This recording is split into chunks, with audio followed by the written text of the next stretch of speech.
যেটা তিনবারের মুখ্যমন্ত্রী আজকের দিনে চোরের রানী হিসাবে পরিণত হয়েছে। সেই বীরভূমের যিনি বাঘ বলে পরিচিত, তেনাকে তেহার জেলে থাকতে হয়েছে। ববি হাকিম, তিনি নিজেই অর্ধেক হিন্দু অর্ধেক মুসলমান। প্রশাসনকে বোম মারবো, আমাদের ভোট না দিলে রাস্তায় উন্নয়ন দাঁড়িয়ে থাকবে, এ কথা তো আর শোনা যাচ্ছে না। দেখুন, ওয়াইসি সাহেবকে দেখে তো আমি দল খুলিনি। দেখুন, বীরভূমের রাজনীতি আপনারা সকলেই জানেন, গোটা রাজ্যের মানুষ জানে। এখানে কোনো মানুষের গণতান্ত্রিক অধিকার যেভাবে পাওয়া উচিত সাধারণ মানুষের, সেটা এখানে নেই। এখানে অঘোষিত দাদাগিরি, অঘোষিত হুইপ চলে। তার নেতৃত্বে কারা আছে আপনারা সকলেই জানেন। তো ইলেকশন কমিশন এবার নতুন সিস্টেমে নির্বাচন করছে।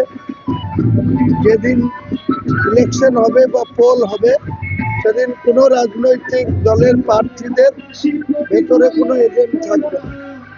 কাজে যে এজেন্টরা ওখানে ভোটারদের ভয় দেখায়, ভীতি দেখায়, পরে বুঝে নেওয়ার হুমকি দেয়, সেটা এবার কোনো স্কোপ। কাজে মানুষ নিজের গণতান্ত্রিক অধিকার, নিজের পছন্দ মতো প্রার্থীকে তারা ভোট দিতে পারে। আমরা মানুষের কাছে নতুন ভাবে একটি রাজনৈতিক দল নিয়ে এসেছি। সেই দলের মেন উদ্দেশ্য হচ্ছে স্বচ্ছতা এবং নিরপেক্ষতা এবং স্বচ্ছ ভাবমূর্তির একটা সরকার গঠন করা।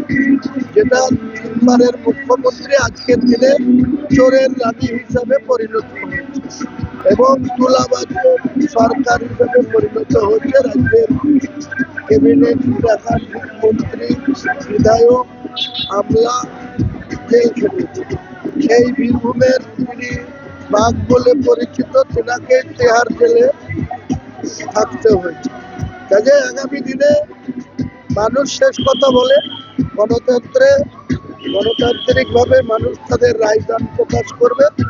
আমরা শুধু মানুষের কাছে বলতে এসেছি, মানুষকে চাইছি 30 বছর কংগ্রেস, 34 বছর বামফ্রন্ট, 15 বছরের মমতা ব্যানার্জি যে তুলাবাজির সরকারে পরিণত হয়েছে, মানুষ একবার পরিবর্তন করুক।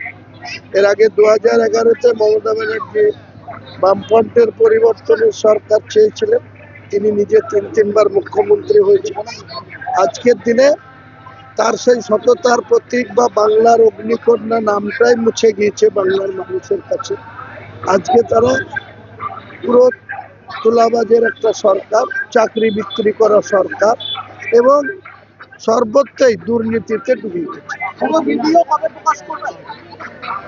অপেক্ষা করুন, এদেরকে আর সুযোগ দেওয়া যাবে না, কারণ এরা যেটা এআই করে আমাদের বিরুদ্ধে মানুষের সামনে এনেছে, সেটার কোনো বিশ্বাসযোগ্যতা নেই। আমরা একজন ইসলামিক মানুষ হিসাবে, একজন মুসলমান হিসাবে, কোনোদিন মুসলমান কমের সঙ্গে কোনো জায়গায় আমরা কোনো বিশ্বাসঘাতকতার প্রশ্নই নেই।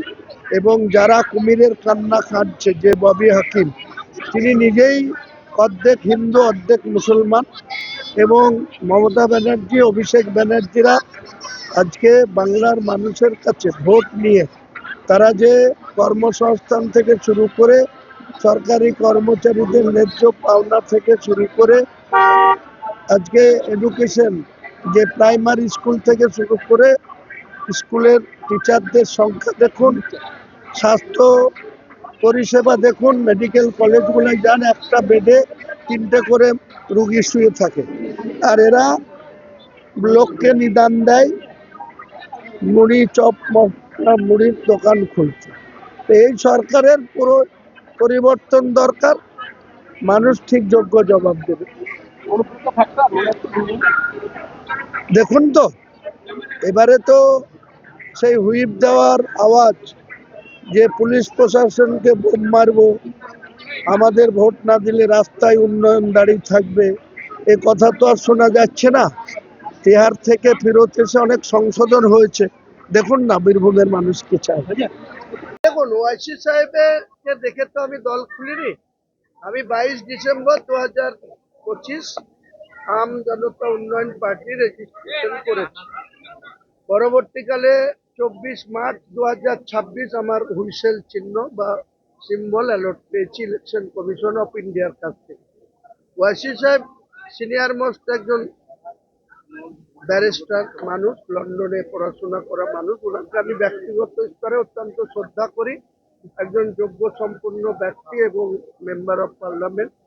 কিন্তু ওয়েস্ট বেঙ্গলে ওয়াইসিদের যে দলের লিডারশিপ আছে, স্টেট প্রেসিডেন্ট ইমরান সোলাঙ্কি বা দলের অবজারভার অ্যাডভোকেট আদিল হোসেন, এদেরকে আগে পরিবর্তন করতে হবে ওয়াইসি সাহেবকে, তারপরে বাংলার পরিবর্তনের কথা ওনার মুখে মানাবে।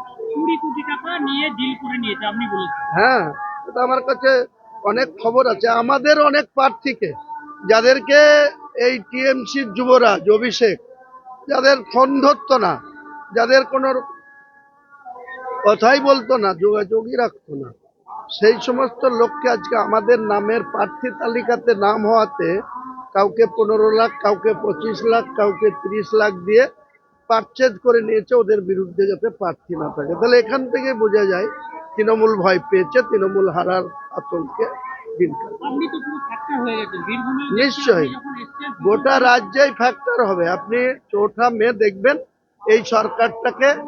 আমি না ক্ষমতায় যেতে পারি, কিন্তু আমার এমন সংখ্যা নিয়ে যাব, রিমোট কন্ট্রোলটা আমার হাতে থাকবে, মুসলমানদের হাতে থাকবে।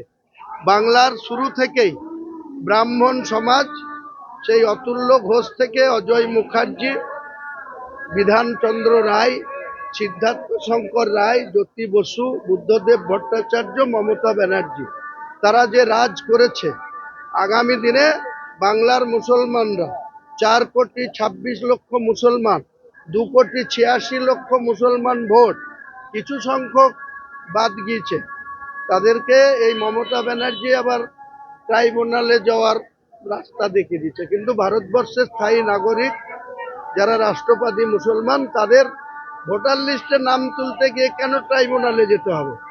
তারা ন্যায্য অধিকার, এখানে ভারতবর্ষের স্থায়ী বাসিন্দা, তাদের নাম থাকবে। এবং আমি হুমায়ুন কবির আপনাদের বলছি, আপনারা ওয়েট করুন, 2026 সালের বিধানসভা ভোটের রেজাল্ট যেদিন বেরাবে, সেদিন দেখবেন বাংলার এই অ্যাসেম্বলিতে কোনো দল 148-এ পৌঁছাতে পারবে না। না মমতা পারবে, না বিজেপিকে আমি পেতে দেবো। বিজেপিকে আটকানোর জন্য মমতা ব্যানার্জি শুধু মুসলমানদের বলে এই বিজেপি এসে যাবে, বিজেপি এসে যাবে। তা মুসলমানদের ভোট নিয়ে তুমি বিজেপিকে আটকাবা? তুমি ওই পুরী থেকে জগন্নাথ মন্দির নিয়ে এসে দীঘায় প্রতিষ্ঠা করবা, তুমি দুর্গায়ন মন্দির করবা, তুমি মহাকাল মন্দির করবা, তুমি প্রতি বছর বছর মদ মাংস খাওয়ার জন্য 1,10,000 করে দুর্গাপুজোর টাকা দিবা। তা তুমি আটকাবা? তোমার হিন্দু সমাজ বিজেপিকে আটকাবে, মুসলমানরা তোমার কি দুজেল গায়ে বলছো? এবার জোড়া পায়ের লাথি মারবে মুসলমানরা মমতা ব্যানার্জির প্রতি। শেষ প্রশ্ন, সেটা হচ্ছে অমিত শাহ বলছেন যে ঘুষপেটিয়াদের আমরা তাড়াবো, যারা ঢুকেছে যা ঘুষপেটিয়া তো নেই, অমিত শাহ বড় বড় লম্বা চওড়া কথা বলে, তা তার তো দায়িত্ব বর্ডার দেখার দায়িত্ব কার? অমিত শাহ। তাহলে ঘুষপেটিয়া আছে এটা বলতে লজ্জা করছে না অমিত শাহ? অমিত শাহ স্বরাষ্ট্রমন্ত্রী হয়ে তার মুখে ঘুষপেটির কথা মানায়? অমিত শাহ বলেছে, যেখানে একটা ভিডিও প্রকাশ করেছে তৃণমূল চক্রান্ত করে, এআই ভিডিও, তাতে বলেছে হুমায়ুন কবির নাকি মুসলমানের সেন্টিমেন্ট বা বাবরি মসজিদের সেন্টিমেন্ট 1,000 কোটি টাকায় বিক্রি করে দিয়েছে।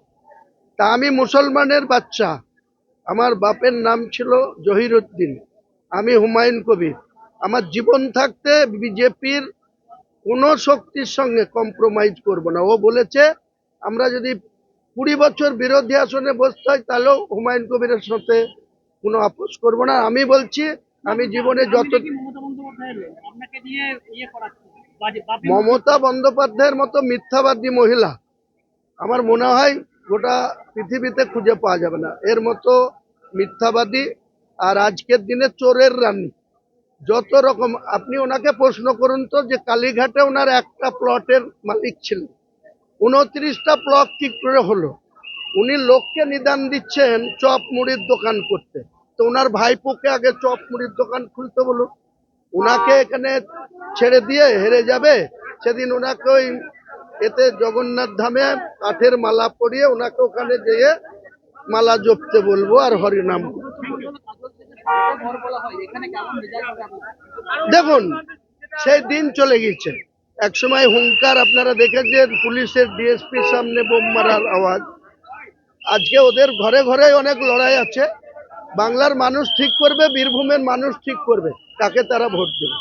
আমরা পুরো আস্থা যে বাংলার সঙ্গে সঙ্গে বীরভূমের মানুষও তারা একটা স্বচ্ছ ভাবমূর্তির মানুষদের বেছে নেবে। আমাদেরকে একবার সুযোগ দিক না, তারপরে আমাদের সঙ্গে বুঝে নেবে।